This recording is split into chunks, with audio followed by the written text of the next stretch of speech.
Shalom bien-aimés dans le Seigneur, nous sommes le samedi 3 août 2024. Heureux d'être au pied du Grand Roi pour notre méditation du jour. Nous terminons cette semaine avec un texte dans le livre de Jérémie. Nous vous saluons au nom de notre Seigneur et Sauveur Jésus-Christ. Jérémie 17, 7, 8 secondes nous dit « Béni soit l'homme qui se confie dans l'Éternel, et dont l'Éternel est l'espérance. » Parole de vie 2017 nous dit « Mais celui qui met sa confiance en moi et qui s'appuie sur moi, moi le Seigneur, je le bénis. » Confiance et espérance. Confiance et espérance, tel est le thème de notre dernière méditation de cette semaine. Nous sommes le samedi 3 août 2024. Bien-aimés dans le Seigneur. La vie chrétienne est merveilleuse, passionnante et exaltante en vérité. Cependant, nous les chrétiens, ne réalisons pas toujours, surtout pendant les temps difficiles, nous ne réalisons pas la joie, la grâce d'être chrétien.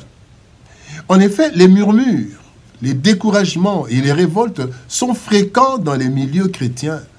Et même dans la Bible, où nous voyons plusieurs allusions au découragement des serviteurs.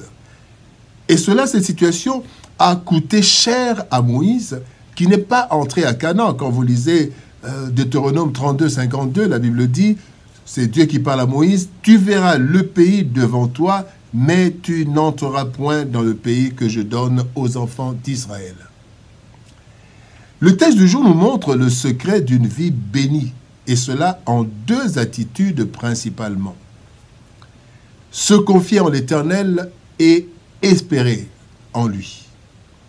Nous déclarons souvent que nous espérons, que nous confions en l'Éternel, mais dans la pratique, la confiance et l'espérance manquent souvent, manquent à beaucoup d'entre nous.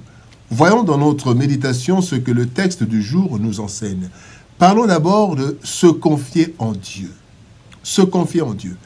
Dans les psaumes, psaume 118, verset 9, la Bible dit « Mieux vaut avoir recours à l'Éternel que de compter sur les grands de ce monde. » Bien-aimés dans le Seigneur, dans cette vie, nous rencontrons beaucoup de situations difficiles et dans ces cas, nous avons besoin de nous confier à des personnes qui peuvent nous venir en aide, qui peuvent nous conseiller. Nous avons besoin de nous confier aux autres. Cependant, la Bible nous dit, dans Proverbes chapitre 20, verset 6, partie B, « Un homme fidèle, qui le trouvera ?» Voici quelques problèmes que nous rencontrons lorsque nous nous confions aux hommes, même aux grands. D'abord, ils ont eux-mêmes des problèmes sans solution. Ils sont parfois submergés de problèmes. Deuxième inconvénient, c'est que les hommes ne peuvent ressentir exactement la souffrance qu'il y a en nous, la situation que nous traversons. Troisièmement, les hommes ont des capacités d'intervention limitées, très limitées. Et enfin, nous devons dire aussi que leur amour pour nous n'est pas constant. Quand il y a un problème entre nous, cet amour diminue et l'intervention risque de ne pas être efficace. Eh bien, ceci n'est pas le cas pour notre Dieu.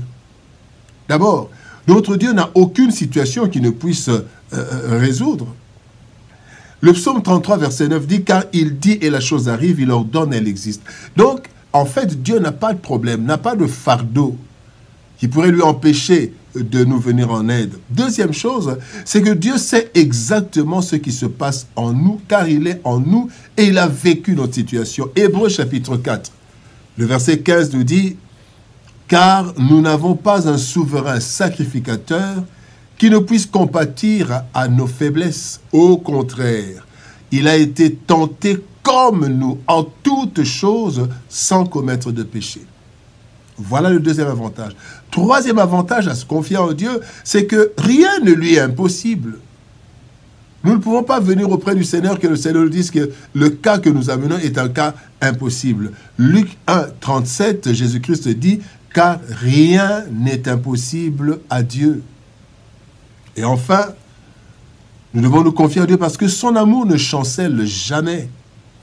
Ésaïe chapitre 54, verset 10, la Bible dit, « Quand les montagnes s'éloigneraient, quand les collines chancelleraient, mon amour ne s'éloignera point de toi. » Bien-aimé dans le Seigneur, se confier en l'Éternel est une option totalement sécurisée et sans risque de déception ou de trahison, selon qu'il est écrit dans Romains chapitre 10, verset 11, « Quiconque croit en lui ne sera point confus. » Bien-aimé dans le Seigneur, faisons confiance au Seigneur, confions-nous au Seigneur.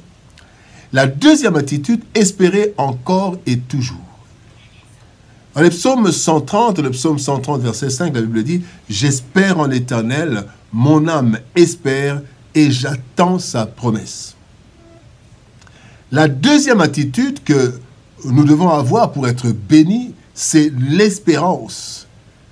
L'espérance qui est une attente confiante de ce que l'on désire. Notre espérance, bien-aimés, se base principalement sur les promesses de Dieu. Ce n'est pas juste un vague espoir. Quand nous parlons de l'espérance, espérant l'Éternel, ce n'est pas un vague espoir, mais c'est bien une attente confiante. L'espérance a comme racine, d'abord, le fervent désir d'avoir une chose. Deuxième chose, l'espérance a comme racine la confiance en la fidélité de celui qui a promis. Celui qui a fait la promesse est fidèle. Troisième élément de racine, l'espérance a comme racine la confiance aux capacités de celui qui a promis. Il peut tout. Et quand nous lisons la Bible, bien-aimés, 3 personnes ont marqué l'histoire de la Bible par leur espérance. Nous prenons seulement 3, il y en a plusieurs. Nous prenons seulement 3. Prenons Abraham. Abraham qui a espéré contre toute espérance. Romains chapitre 4, verset 18 nous dit, « Espérant contre toute espérance, il crut, en sorte qu'il devint père d'un grand nombre de nations. » Bien-aimé, alors qu'il avait déjà dépassé, il était déjà à un âge très avancé, Abraham a cru, parce que Dieu lui avait promis. Deuxième personne, c'est Job. Job qui a espéré malgré la dégradation de sa situation. Plus le temps passait, plus la situation se dégradait. Mais Job dit dans Job chapitre 19, verset 25, « Mais je sais que mon Rédempteur est vivant et qui se lèvera le dernier sur la terre. » La troisième personne, c'est David. David qui avait une espérance totale en l'intervention du Seigneur. Devant les loups quand il était berger, devant Goliath. Et il va jusqu'à dire, David, dans le psaume 27, verset 3, « Si une armée se campait contre moi, mon cœur n'aurait aucune crainte.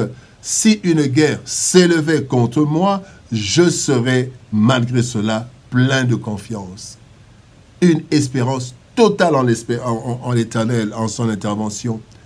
Plus nous avons une expérience personnelle dans la marche avec Dieu, plus notre espérance grandit et s'affermit.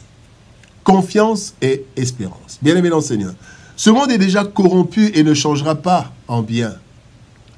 Certains événements que nous vivons et que nous vivrons encore dans nos vies ont pour objectif nous déconnecter de Dieu et nous laisser à la merci du diable. Voilà pourquoi, bien-aimés, nous avons besoin d'avoir confiance en notre Dieu et garder une espérance solide, quelle que soit l'issue de l'histoire. Car notre Dieu est digne de confiance et notre espérance, comme le dit Romains chapitre 5, verset 5, ne risque pas de tourner à notre confusion. Bien-aimés, nous sommes donc bénis lorsque en nous, il y a la confiance en l'Éternel et l'espérance en lui. Confiance et espérance. Prions. Père de gloire, nous te bénissons et te rendons grâce pour ton amour et ta bonté. Merci pour ton amour. Merci pour ta parole. Merci parce que, Seigneur de gloire, tu nous montres ces 2 attitudes qui attirent ta bénédiction en nous. La confiance en toi, l'espérance en toi. Aide-nous, Seigneur, à te faire confiance, quelle que soit la situation, à espérer en toi. Nous avons besoin de toi, Seigneur éternel. Que ton esprit, Seigneur, nous ranime, nous ravive. Et que, Seigneur, nous puissions avoir les yeux fixés sur Christ, l'auteur et le consommateur de notre foi. Seigneur, aide mon frère, aide ma sœur à avoir confiance en toi. Aide-nous à espérer en toi parce que toi qui fais la promesse, tu es fidèle, et ceux qui espèrent en toi ne sont jamais confus. Bénis ta parole et bénis ton peuple. Au nom de Jésus-Christ, nous avons ainsi prié, Père. Amen. Bien-aimés dans le Seigneur, c'était une joie pour nous de nous rencontrer pour notre dernière méditation du jour, de la semaine. Et par la grâce de Dieu, nous allons nous retrouver le lundi pour une nouvelle série de méditations. Que Dieu nous bénisse. Shalom, au revoir, bon week-end et à lundi.